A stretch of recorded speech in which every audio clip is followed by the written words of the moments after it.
Thanks for coming and checking out and joining the Student Spotlight call. We're here to spotlight Hannah Kim today. Super stoked. I remember speaking with her months ago. Whenever she first joined, she was all fired up, ready to get her first property up and going as quickly as possible. And she wasted absolutely no freaking time. It's been so cool to be along with the journey with her, see her.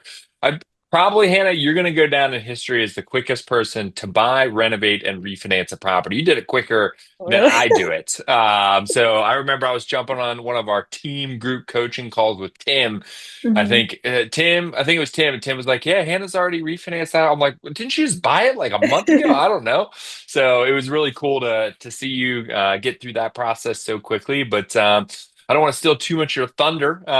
Fill us in on what got you into real estate? What do you do now, right? And then ultimately, what got you into real estate? Yeah, so right now, full time, I am a concept artist, working for an animation studio in New York City. So like very different from real estate, but Very different. yeah. Uh, um, it was some like a field that I joined out of like passion, but I quickly realized that like I don't think I want to be relying on my passion as like a source of to like live off of, right? Okay, Because yeah, like I was starting to get really like burnt out and yeah, I just wanted time to like pursue all the other hobbies and interests that I had. And yeah, I think just like the time freedom is like a really important thing for me. And there's just like there were so many reasons. yeah. Because when you love something so much, when it's your passion, right? Like you want Mhm. to give everything to it, right? And you sometimes over time, and I've been in this place different like seasons or chapters of my life where just, you lose your passion in your passion because you're giving Yeah. all of it, you're giving 50, 60, 70 hours a week to it. So I get that. So you were looking for, hey, how can I make money elsewhere? And then if I want to do my passion, I just do it. That sounds about right, huh? Yeah, like I'm like eventually my dream is to go freelance in Okay. with art and like I can I'll have the freedom to like only pick up projects that I want to. Yeah. And Yep. like yeah, just pursue my passion more like authentically, because Yep. I'm not relying on it for like income. Yeah. That makes sense. And are you still working that full time right now? I am, and it's rough. Okay. It's a rough like the work-life balance is so bad. Yeah. Yeah. You're ready for a long-term permanent vacation, if you will. Yeah. Yeah, I will need a long break. Like, well, I'm trying to replace my income as soon as possible with real Yeah. estate. And yeah. I love that. We're going to come back to that in a second, but what's like, obviously this art is your passion, right? What had you focused on real estate as another way to make money? What kind of sparked that in you? Like why real estate specifically? Yeah, yeah. Why real estate? Um, well, I became like really like yes, I'm passionate about art, but I became very interested or passionate about like personal finance. Okay. So I just like started like listening to podcasts, reading books on like personal finance and like investing and found out about real estate investing and I was like, okay, um I can only invest so much, like as much money as I make at my day job and Yeah. it's not the most lucrative thing and like real estate seemed like just the best option. Yeah. Yeah, I like that. So you were kind of like, it only makes so much money, right? And traditional investments ultimately just allow you to, invest whatever extra cash you had. And you're like, real estate was Right. an option to be able to buy investments without needing to eat up or just be limited to the amount of money that Right. you have, it sounds like, right? Yeah. And just like it's like I can scale in it and like really Yep. grow it. And yeah, I think the thought of like building something, I don't know, it's really exciting to me. Like I That's good. yeah. Yeah.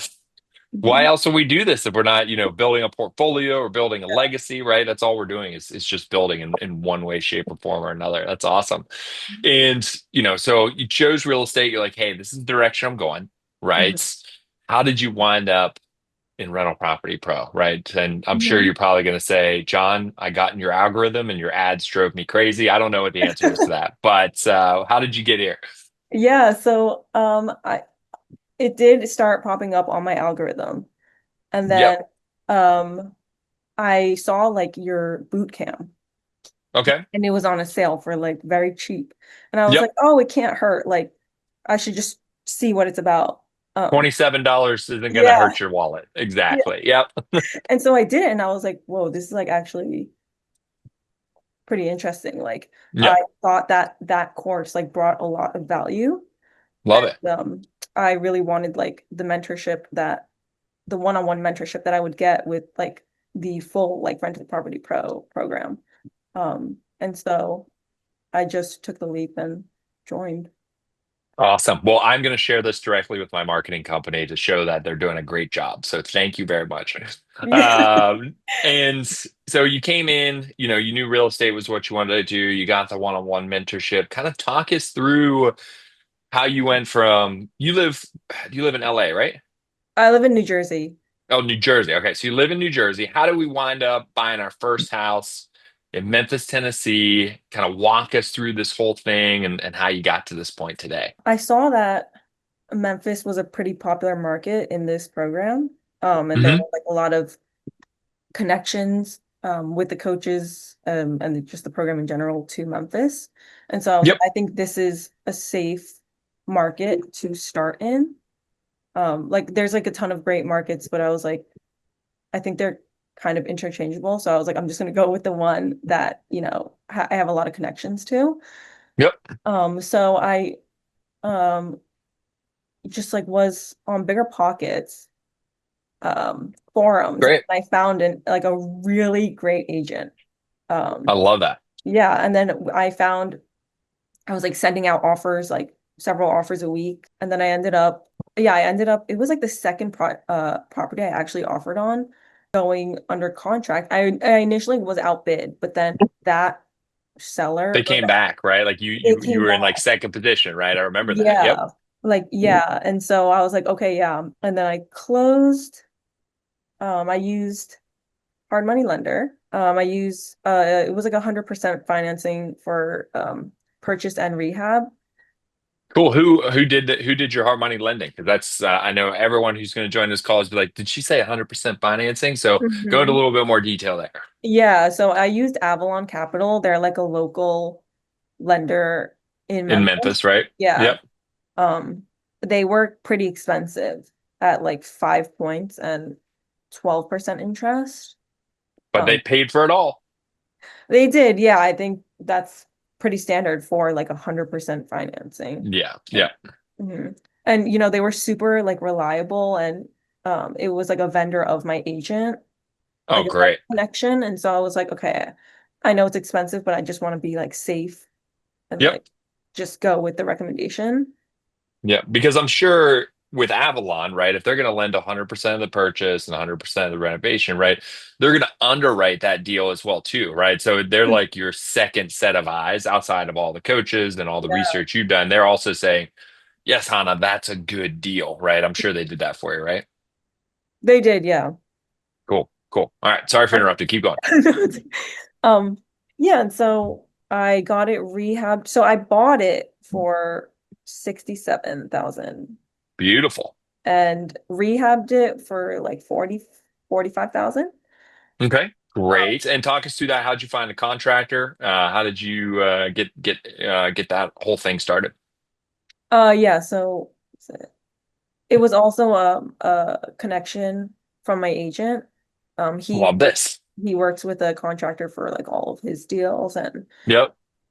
just recommended him very highly, and so I Great. went with him. And did you guys work together to put together a scope of work? Did he go out and put the scope of work together for you? How'd that all turn out? He went out and put the scope of work together for me, and I just looked Great. over it and I was like, yeah, this sounds like pretty in line with, what you guys typically do Great. for scope of works. And they've done like thousands of burrs. So I was like, okay, I'm just gonna like trust. I'm just gonna trust This is this the scope guy of to work. use, right? Yeah. Yeah. And then you got how long? So from the time that you bought it to the time that like the renovation was done? How long did that take? That took like a month and a half. Nice. So super quick renovation. And that's Yeah. alignment, guys, just so you know, like when you think about a rehab budget and timeline, right? Because you're like, well, this is a $40,000 renovation. God knows how long that's supposed to take. It's about $10,000 a week is average, right? So if it's a $40,000 rehab budget, you should think about 4 to 5 weeks, right? Is that and that falls right in alignment with what happened with you. That's great. hmm Yeah, and they That's were great. actually like they were that was like a long time for them because normally they initially quoted like 1 month. But they were having like some issues with staffing and stuff, and so Okay, it was supposed to be faster, but it was still like pretty pretty fast. Yeah. awesome. So the renovation's done. Did your agent like support you in like making sure the property was being renovated correctly? Was there any how were you kind of double checking to make sure the work was the way that you wanted it to be done? My agent was very good boots on the ground, but for the renovation portion, it was kind of just me. Hmm. I was just like every week, once a week, being like, okay, can I have pictures of like what's been done? Yep, Yeah, just following like what you guys said.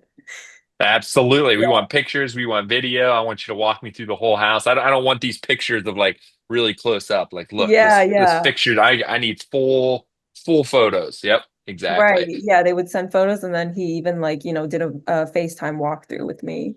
So we got the renovation done. Everything's looking good. And then what was next? You went down the refinance route. Did you do a cash out refinance? Did you do a rate and term? Who'd you work with? How'd all that go? Yeah, so I did a cash out refinance. Nice. I worked with one of the affiliates, Jordan Lev Mortgage. Yep. Jordan Weimer Sharma, yeah. Yep. Jordan Weimersheimer. Perfect. Yes, because you had recommended him and said that he gives good appraisals. He does give good Yeah, appraisals. And your and I appraisal was came back very good, right? it came back very good. Okay, Um, perfect. and I was able to like pull out um some of the money from the deal. That's great. So fill me in, like, let's go over numbers, right? How Mhm. much did you buy it for? How much you had in it, right? For renovation and maybe money out of your pockets, and then what the appraisal come back at? Yeah, so I bought it for 67,000. Um, Perfect. renovation was like 45,000. Okay. So we're in it for about 105, 110 at that point. Okay. Mhm. Yep. And then with the closing costs and everything, I came out of like at the end of it, I came out of pocket like 15,000, which Okay. is For like closing costs and paying points to lender and all that stuff, I would assume, right? point and Yeah. going over, yeah, like go like it was a little bit over budget and I didn't include a contingency.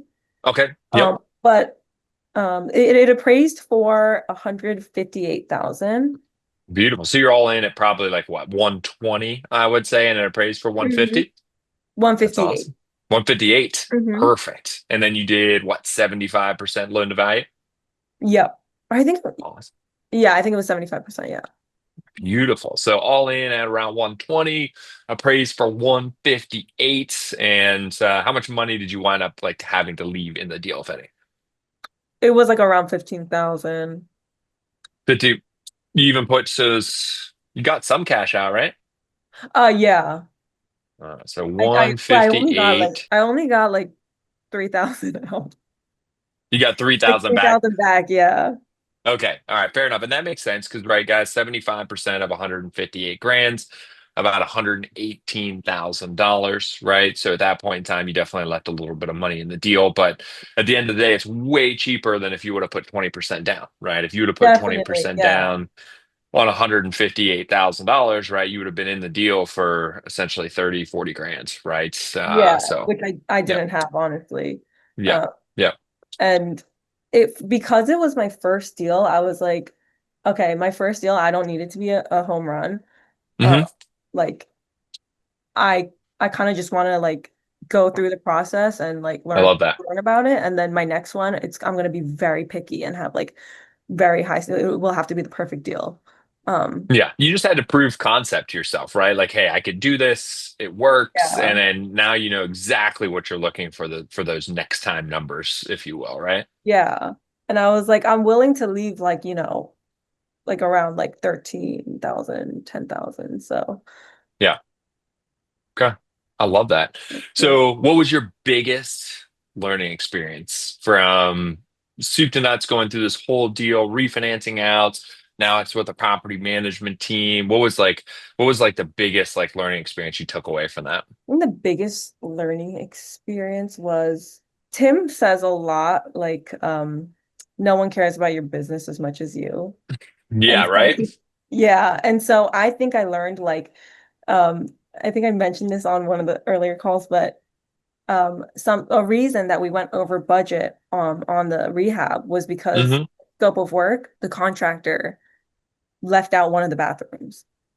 Yeah. Yeah. And he was like, when we found out, I was like, wait, what about this bathroom? And he was like, oh, I don't think we really need to do it. Like we could just leave it as is. But I was like, no, like I'm not gonna get the appraisal that I need if we leave it like Yeah. unfinished, right? Yeah. And so I learned like you really have to double check like everything, Yep. like and don't like rely too much on a contractor. Like you need to check everything yourself and And that's funny you mentioned that, Hannah, because literally this morning I was going through a scope of work from a contractor I've worked with for years, and he's rehabbing a duplex. And it's 908 Gray Street and 910 Gray Street. And he got lazy and he just copied 910 Gray Street into 908 and, sent it to me. So they were exactly the same. And I was like, and like I was looking through the lineups, I'm like, they don't have separate water heater closets. Why are we doing all of like this work to this water heater closet twice? Why are we doing all this? Why are we putting two doors on a one door water heater? And you're like, it's like, yeah, it was only maybe yeah, like $600 or $800, but that's $600 or $800 that you don't want to mess up, right? So no one's right. gonna care about your business as much as you do. That's awesome. So you gotta be that hawk, right? You gotta double Yeah. check everything. Like I like to always say, you gotta inspect what you expect, right? Yeah, You yeah. gotta be on top of it. So what's next? Are we searching and making offers already right now? What do we have cooking? Yeah, so I think I realized like, okay, obviously I want to keep building up my long-term rentals, but in order Hmm. to do that, I'm gonna have to have a mix of like fix and flips to just get that capital to be able to keep Yep. scaling up. So I'm looking to do my first fix and flip, Nice. Where are you going to do it? Connecticut. Oh, hey, now you're sneaking into my backyard. I see this. I see you. Okay. But it's been Where in Connecticut? like around Hartford. Um, Okay, so you're gonna I bet you're gonna steal Tim too, aren't you? yeah, I would love to work with him, but Yeah. he is very busy, so I don't He is a know. busy guy. That's Yeah, awesome. Have you started making offers? Like where you at in that process? I have made offers, but I quickly realized like it's a really tough market. Yep. Can I Like make a suggestion? yes, please. I would look in both Hartford and New Haven counties. Okay. And if you're not scared about doing like a luxury, like or a higher end flip, look in Fairfield County. So those are probably your three strongest counties, and that'll give you just a wider scope to look at properties. So I Okay. would just definitely recommend looking in all three of those counties if you want. So next up is a fix and flip to build up some capital to keep growing and buying and building your portfolio. That's great. Yeah. So the question is, right, we went from, learning from the boot camp to jumping into getting that one-on-one coaching call. What do you feel like Rental Property Pro did to like really help you or get you over the hump with investing? Like Mhm.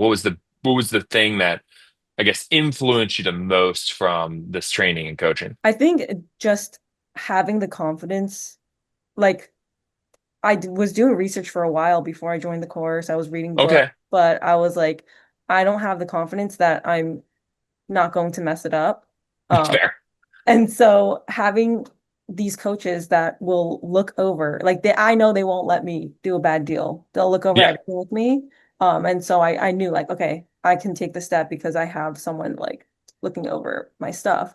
And the course itself, the systems are laid out so clearly Yeah. that I knew all like if you just listen if you just follow If all the you just steps, listen. yeah, follow the student success tracker, I think Yeah. it's like impossible to not Yeah. succeed. And so, Everybody who's on this call, listen to Hannah. Just follow the steps. It works. yeah, exactly. So, yeah, it just made it very easy for me, the I program. love that. That's awesome. Well, thank you very much for being a model student. And you're smarter than me because, I did all my research and I just, my first real estate deal, I went out there, didn't have anyone looking over my shoulder, lost $17,000 on my first deal. And then after that loss, I said, okay, maybe I don't know everything. Maybe I should hire a coach. So Yeah, you're one step ahead of me already. So good work on that. thank you. If you were to go back in time, I always love this, right? Because, even though it's just been a couple months, like 3, 4 months for you, right? You've done a lot, you've covered a lot of grounds, you've got your first rental property, you're stabilizing that, you're making offers on fix and flips, right? Look at how far you've come in 4 months. Like if you were to look back at yourself as you just started to research real estate, right? Like what's like the big like thing you would like to have told yourself, right, back then to maybe help you Mhm. move forward more quickly? What would that look like? You know what? I think it might be like to be pickier than I Okay. was. Yep. It Because sounds like probably we're talking about a dating website too. Just be picky, right? yeah, like if I had been pickier, and not been willing to come out of pocket as much, then maybe I would have been able to like get another rental, like not, Yeah. you know? Um, so I think like yes, it's important to just start it because like there are things that you don't even know, like questions you don't even know you have to ask until you've gone through the whole process. So I think Yep. it's important to like take the step, but be picky and be patient because like a good there are good deals out there and we'll, Yeah, there definitely are good deals. And you kind of knew it. I remember when you and I were having a conversation about negotiating, when we were running the numbers, like you knew you were gonna have to leave some money in the deal. You just wanted to, you're like, I just want to get my first deal done. Mhm, Right. And you could have waited a little bit longer and probably found one where you didn't have to leave any or as much money in. But the mhm. overall experience turned out awesome. I think you've learned a boatload. It's kind of pushed you to move forward with maybe some fix and flips, which is awesome. So, great learning experience, but ladies and gentlemen, be picky. That is the key there. Don't rush it, right? The numbers are what the numbers are, right? You can't change them. So be picky about the offers you put out and the properties you buy. I like that. Um, let's see. I think we might have some questions that we want to go over before we jump into those questions. Hannah, anything you would share with anyone that's on this call, anyone that's thinking about getting into real estate or doing this first deal, any words of wisdom or advice from someone who's gone through the process already that you would impart to them? Kind of going back to what I said before, like I think when you're waiting to do your first deal, like or you're scared to take that step, like it's easy to get overwhelmed and think like, oh, there's like so much I don't know yet. But Yep, again, I think you have to go through that process to even know what you're looking for. yep. And so I think you kind of have to just take that step and then you'll learn. It's so true, Yeah. right? Like you were, when you were making offers and when you were looking for lenders and, analyzing deals, I remember you were overwhelmed, but you just stuck with it, right? Because anything Yeah. new, anything you've never done before, like think about the first time any of us have ever walked in a gym, right? There's people everywhere, there's machine, we're overwhelmed. We know going in this gym is going to be great for us, but it's overwhelming as hell to go in Yeah. there for the first time, right? So, you just have to kind of push through it and be okay with it and know that there's someone looking over your shoulder to make sure you don't screw up and that at the end of it, you're going to come out okay. I love that. Just, Mhm. be okay with being overwhelmed and, utilize obviously the coaching to make sure you're not making bad decisions. Right. Yeah, definitely utilize the coaching. Yeah. Awesome. Well, thank you so much, Hannah. I appreciate it. If you're okay with it, I think we have a few people that wanted to ask questions. Guys, if you Yeah. want, you can unmute yourself and ask away or drop them in the chat. More than happy to read them out loud in chat. It's we got Julie. Julie is asking, um, wanting to know if it was truly 100% financing. Usually it's not. You still have to bring money to close. Hannah, did you have to come out of pocket at close? I think you did, but kind of share with Julie what that looked like at closing. Yes, it's 100% financing, as in they'll cover 100% of the purchase price and the rehab, but you do have to bring you like the closing costs are just out of your own pocket. Mm. Yep. Um, I think that's always the case. And then also with this lender, um, you had to the rehab comes in draws, so you have to Front, front do it. like the first, yeah, you kind of have to front Okay. some of the rehab and then they'll reimburse you for what you've already paid. Yep. Now that we're talking about that, two things. Number one, guys, is like that 100 is great because, the closing cost in comparison to a down payment is pretty low. So you could use like some business Yeah. credit to fund that. Now, on the rehab scope of work, here's a super secret for you guys. All right. The goal is to get ahead of your draws as quickly as possible. Right. So let's say your budget's um like $40,000, just like Hannah's. What you can do is you can front load your draw. Right. What are the first things that get done in construction? Well, ordering a dumpster, doing demo, doing maybe some electrical or painting, right? Like those are the first things that usually happen in a project, right? Take the cost of back end things, like let's say on the back end, like installing countertops. That's the last thing that's going to happen. Maybe the cost of installing countertops is $1,000. Well, you put it as 500, but move that $500 to demo, right? So we're going to front load. So when we do our first draw, we're actually getting way more money than we're actually going to pay our contractor, right? That gives us a buffer for the next draw, right? So you can front load those things so that you have more money in your business bank account to then continue to pay your contractor without needing to have him do work, wait till, a new draw gets done so you can front load that a little bit. So cool learning experience there. Yeah. And also I would recommend like honestly don't use 100% financing if you can. Okay. Well, why? Fill Um, us in. I love this. I just feel like I could have easily done like a 90%, purchase and 100% rehab with no like way fewer points or no points. No, probably like just like 2 points. Um Yep. and then just use gap lending. Because like I mean I did this thing in 2 months and I paid $5,000 just in points. Yep.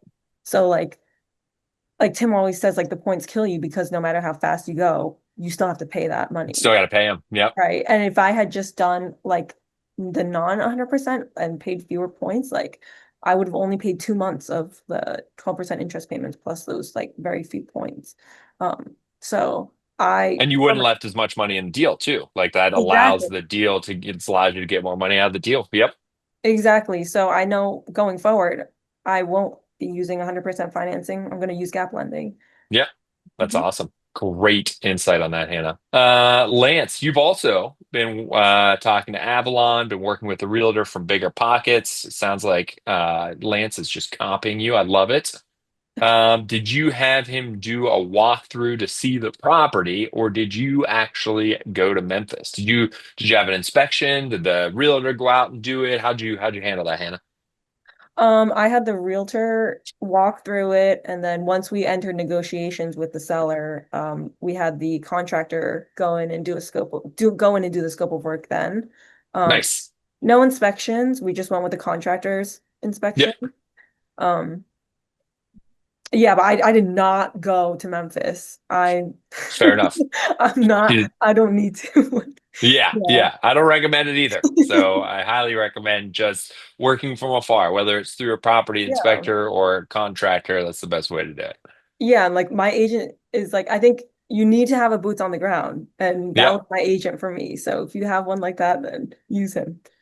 Yeah, that's great. And one thing to note, Bigger Pockets, their forum of real estate agents, guys, is fantastic, as Hannah found out. Like, I highly recommend utilizing Bigger Pockets to find agents. That is legit for sure. Awesome. What other questions do we have, guys? What else can we pepper Hannah with to pick her brain here?